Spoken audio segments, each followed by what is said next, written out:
Good evening. Like I promised, here's our next video where we're going to explain things on microeconomics and macroeconomics principally. And after this, I'll try to make another video maybe today. It's pretty late in the evening. It's about 8:30 out here. So I don't know whether I can make the next video. Actually, it's a backlog, and I'm very sorry that I wouldn't be able to complete everything by tonight. But if I can, I'll go in for the next part, which is how economists use theories and models to understand economic issues. Okay. Now, straight after that, after we've completed that, we'll go into how to organize economies and an overview of economic systems. So that'll be another video.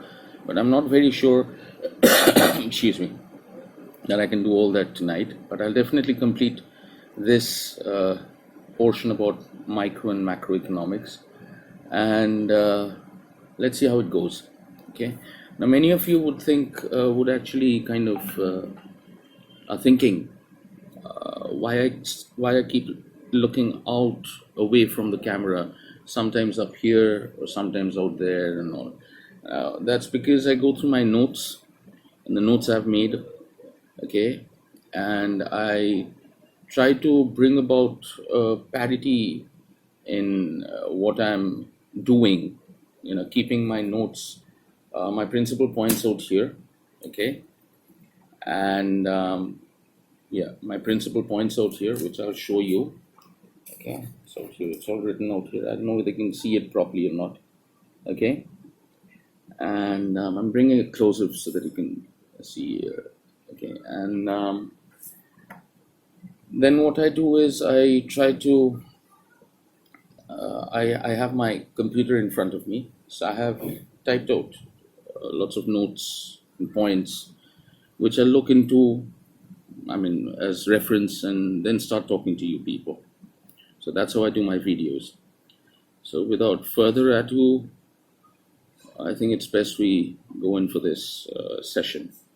So I'm creating the video now.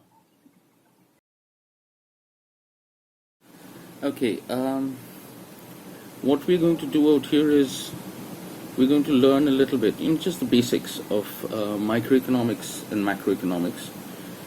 I'll give you a little introduction and a little explanation about the whole concept that we're going into.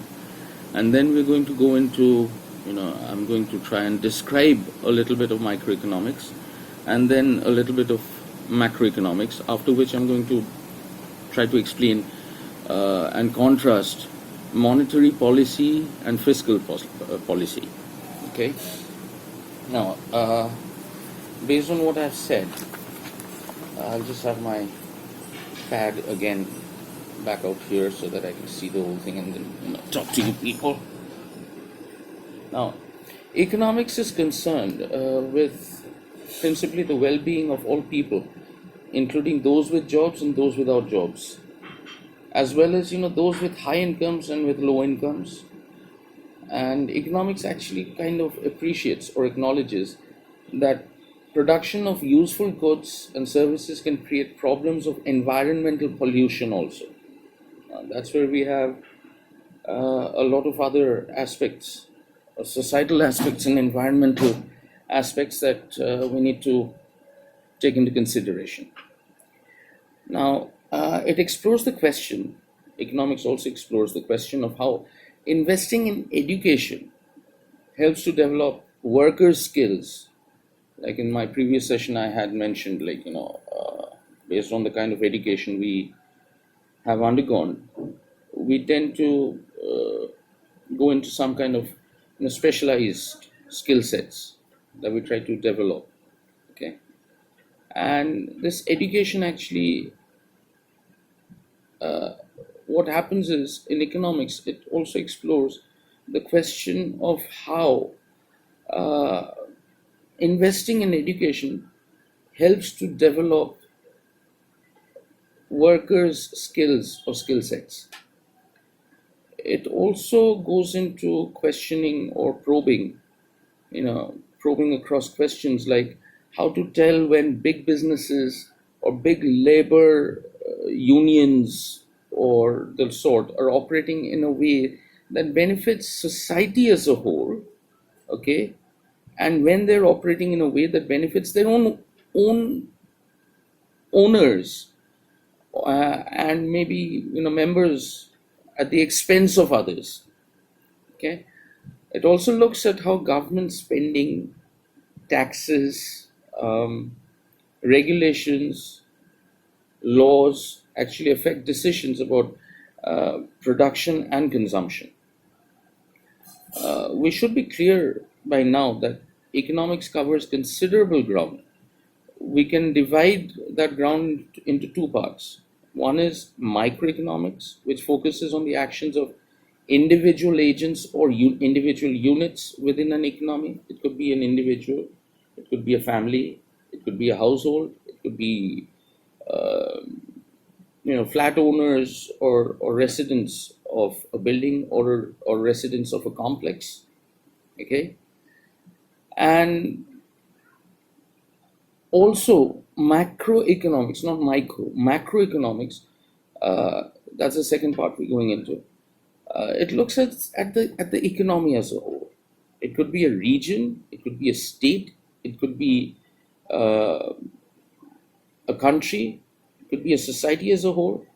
It focuses on broad issues, broad and issues with larger scope, okay, such as growth of production, number of unemployed people, inflationary increase in prices, government deficits, and the principal levels of imports and exports of a country or an economy. Microeconomics and macroeconomics are not separate subjects, which most people, try to make them separate subjects, but rather, they complementary. They, they rather complement each other, and they have complementary perspectives on the overall subject of the economy. The overall economy can be analyzed in two ways. One is this individual unit method, the other is the broader spectrum that we have. The individual method would be microeconomics, would fall under microeconomics, when we're studying a particular unit, and macroeconomics, which would study, a complete sector or a complete industry as a whole or a complete region as a whole. Okay. Now, to understand why both micro and macroeconomic perspectives are useful, we need to consider the problem of studying a biological ecosystem, like let's say a lake. One person who sets out to study the lake might focus on specific, definitive topics, like the kinds of algae that are present out there, or the plant life around it or in it, um, particular characteristics of particular snails or maybe fish as such, okay, or the trees that are surrounding the lake. Another person might, land up taking an overall view and instead, consider the lake's ecosystem from top to bottom. You know, what eats, um, what, how the system stays in a rough balance, okay, and what environmental stresses actually affect this balance, which could, which could be detrimental or otherwise, mostly detrimental, of course. Now, both these approaches are useful. Both these approaches examine the lake, but the viewpoints are a little different from each other. How? The first person was studying a particular fish, a particular type of algae, or a particular tree, or a particular subject as such. The second person is actually trying to study the whole surrounding, the whole environment, the whole situation out there. Okay, whether microeconomics or macroeconomics, they study the same economy. Whether you're scrutinizing lakes or economics, the micro and macro insights should actually try to blend with each other. They should not be different from each other. They usually blend with each other. When you're studying this lake, the micro insights about particular plants and animals help to understand the overall, let's say, the food chain, okay, and why particular types of fish or particular types of animals or particular types of plants, flora and fauna are present out there. Whereas, uh, in case of the macro insights, it would actually explain about the overall food chain present out there, and it would also help to explain the environment in which individual plants and animals live, or the kind of species that live out there overall. In economics, the micro decisions of individual businesses are actually influenced more by whether the macroeconomy is healthy. For example, firms will be more likely to hire workers if the overall economy is growing. In turn, macroeconomics performance, the performance by macroeconomics, actually ultimately depends on the microeconomic decisions that individual households and businesses make. So these are two interdependent and complementary aspects or perspectives through which we study economics, okay, and also econometrics. Now we will come to econometrics later. Excuse me. So this is more or less about micro and macroeconomics.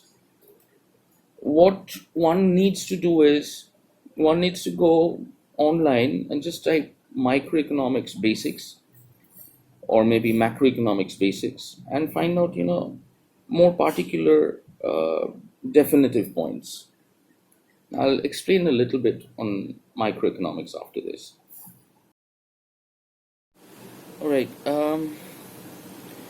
about microeconomics. What actually determines how households and individuals spend their budgets? What combination of goods and services will best fit their needs and wants and desires given the budget that they have to spend? Okay, based on the budget that they're given. How do people decide whether to work, and if so, whether to work full-time or part-time? Go out to a workplace or work from home? How do people decide how much to save for the future, how much to spend right now, how much to keep for further spendings, or whether they should borrow to spend beyond their current needs, and how they'll actually pay back the borrowings that they're planning to take up. Now, what determines the products and how many of each a firm will produce and sell? What determines the prices a firm will charge for these particular products or services? Okay. What determines how a firm will produce its products? What determines how many workers it will hire? How will a firm finance its business? When will a firm decide to expand, downsize, or even, maybe wind up, close, shut down? In the microeconomics part of this look, we of this, this video series that I'm going in for, we will actually study these aspects later. We're still in the introduction, the basic introductory chapter right now. So we will learn about the theory of the theory of consumer behavior and the theory of a firm, the firm, how markets for labor and other resources work, uh, and also how markets sometimes fail to work properly. Of course, not based on this coronavirus lockdown that we're going through, across the globe, but otherwise, in normal situations, like I already mentioned previously, taking all other things or keeping all other things constant. This is all about microeconomics in a nutshell. Next, I'll do a little bit of macroeconomics, an introduction, just like this one. So, stay put.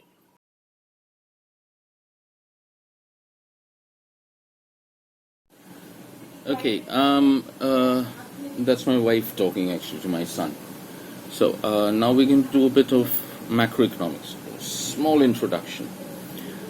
Macroeconomics actually determines, or rather, let's put it this way: what actually determines the level of economic activity in a society. What determines how many goods and services a nation actually produces. What determines how many jobs are available in an economy. What actually determines a nation's, let's say, standard of living. What causes the economy to speed up or slow down. What causes firms to hire more workers or to lay them off.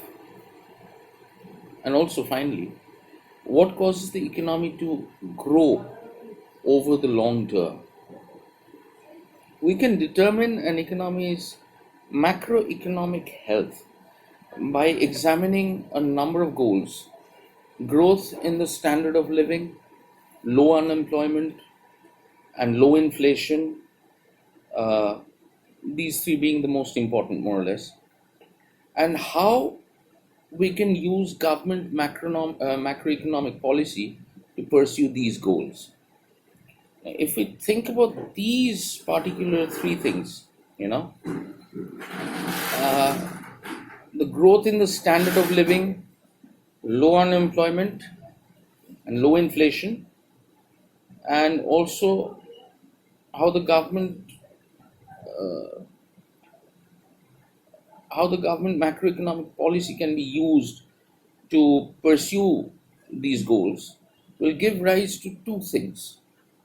One is monetary policy, the other is fiscal policy. So, although this is part of macroeconomics, I'm trying to separate this and give you a separate explanation after this. So, stay put.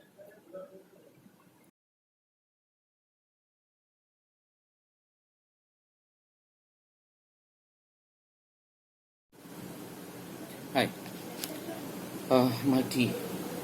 So, sorry. And by the way, cheers. Cheers.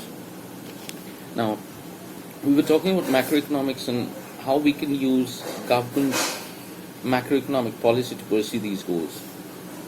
A nation's central bank conducts a monetary policy. Monetary policy is always conducted by the central bank of a country, which involves policies that affect bank lending, interest rates, and financial capital markets. Okay. In the US, the Federal Reserve is the decision maker for monetary policies. In India, it's the Central Bank of India. Okay, so that's it. And now about fiscal policy, a nation's legislative body. Okay, it could be the Congress and the executive branch in the US, or the Lok Sabha, or the lower house in India, in the parliament. These are the legislative bodies that determine fiscal policy, okay, which involves government spending and taxes. And this legislative body is the one that actually comes up with the fiscal budget or the financial budget, okay, of a nation. It comes out every year. So there they discuss or they come up with various data to to reason why they're taking particular decisions in maybe increasing or decreasing taxes, more spending on defense or on health or on education or on infrastructure, you know, the the taxation system, okay, what kind of rates, what kind of parity they're targeting, and all these things. So these come under various long-term plans or mid-term plans or short-term plans, irrespective of which party comes into power. These are followed. Okay, mostly the bureaucrats handle this, but the fiscal policy is always determined by the legislative body of a country. Now, these are the government's main tools.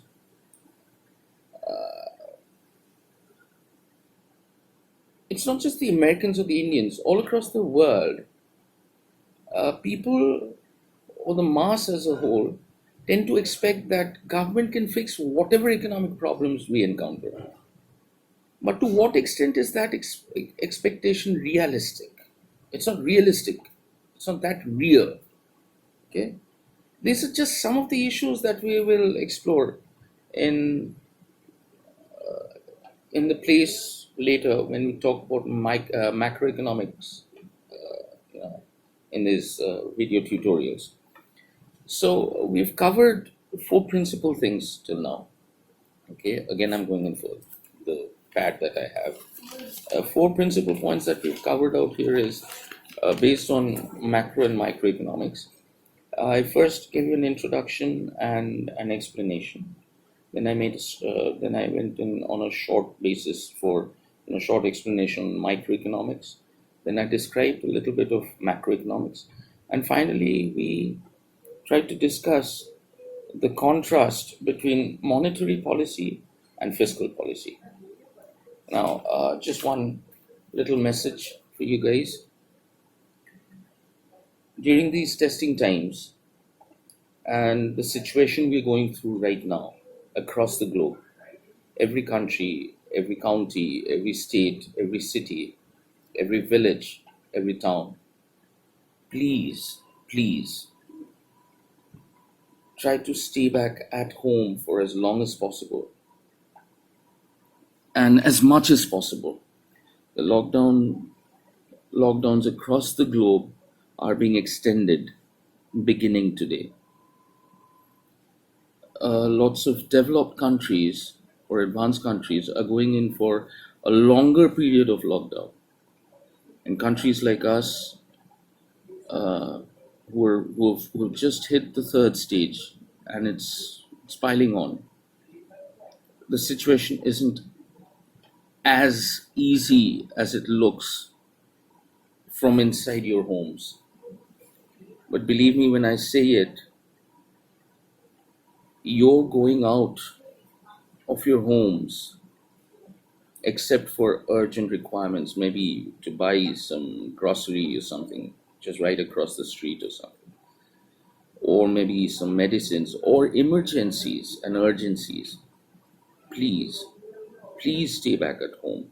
Do not go out for any other reason. Please do not go into social contacting now. Physical social contacting can bring out a huge rise in the numbers of affected and people who are affected people and those who test positive. The best way to help right now is to stay back at home. Keep yourselves as much educated, alert, aware, and well informed about this virus and how things are going to happen. I mean, how it affects people. And please try to be as creative and productive as possible during this shutdown or lockdown. This is your time for introspection, for upliftment, and it's your time to try and give to others. Like I'm trying to make economics, I'm just putting myself up on a microeconomic micro analysis. what should I say, microanalysis perspective. I have time in my hands, and I thought I had time in my hands. But after the lockdown, with the home chores and everything around, I do understand, acknowledge, and appreciate how busy I've become. I haven't been able to shave either. I shaved just day before, and I didn't get time to shave. And yet, whenever I have time, I try to make these videos, because I feel I have studied economics very formally. Most of us do. Many of us find it quite, um, though intriguing and amusing and interesting, it's equally confusing, and not just confusing, it's boring at times. So I thought of making this a more colloquial, easier way of understanding economics, the basics of economics. There's a lot that will be discussed in my videos here on, and I've also been fiddling around with a lot of software, a lot of music and media software, along with my son. These videos, actually, my son and I hardly get time to spend together for his studies and other things, but he always wanted to learn economics from me. So I thought, what better way than to, he uses his mobile quite regularly. So I thought of why not come up with, these videos for him where you can check them out, and then maybe sit with me and discuss more on each topic that he finds more interesting or intriguing or amusing. And he and I are doing a lot of music and movie and media software training for ourselves. Okay, and we are fiddling around a lot. And in fact, you'll see my videos are getting upgraded by the day, by each passing day. So I feel and I believe this is your time to stay back at home. God's given you this time. Destiny's given you this time. It doesn't come in a lifetime. It comes in a era or an eon. And it's your time to introspect, to learn, to be more informed, to be more alert, to be more aware. And after that, if it's possible, to do something creative, to give back to the world, and also to try and help others walk this step, this step of giving to others. Okay? Each of us are doing our part. We're all pretty worried and concerned. But the good news is um, the drugs, the pharmacy, the medicines, the pharmaceuticals have begun to be deployed across the globe. Okay, so please don't feel scared, but please use your time now. We hardly get time otherwise. This is your time to use your time. As usual, I need a lot of subscribers and a lot more, many more viewers. I've started getting comments, not just on YouTube or on my blog, but across on WhatsApp, LinkedIn, and some online sites have also asked me to continue with this series just after a couple of videos. A lot of appreciation has been coming my way, but now I feel it's time I need a bigger audience, a larger subscriber base, and definitely a whole lot more, many more viewers. So please like, comment, share, and do subscribe. It's very important that you subscribe. If you find after subscribing, if you find a bell icon, please click that. You will be notified the moment I have made an upload.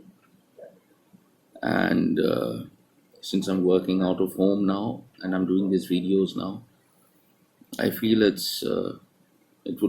may work wonders if you guys can, what better advertising or publicity than by word of mouth and individually propagating.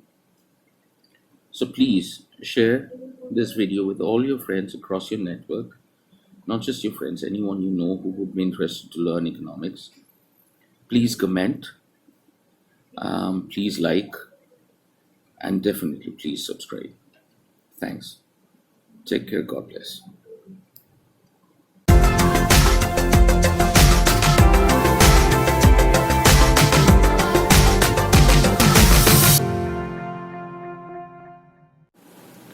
Just a short note. In our next video, we just completed 1.1 and 1.2. This was 1.2 macroeconomics and microeconomics. Now, in 1.3, we're going to talk about, remember in my first video, I'd said we're going to talk about how economists use theories and models to understand economic issues. So that's going to be my next video. I don't know whether I can do it tonight, but if I can't, I'll definitely try to do it tomorrow. And it's also going to help you at the end of the session. Then it's going to help you able to interpret a circular flow diagram, which I'm going to show you in the next video, and you'll be able to explain the importance of economic theories and models, and you'll also be able to describe goods and services markets and labor markets. Okay, so stay tuned for my next video. Till then, take care. God bless.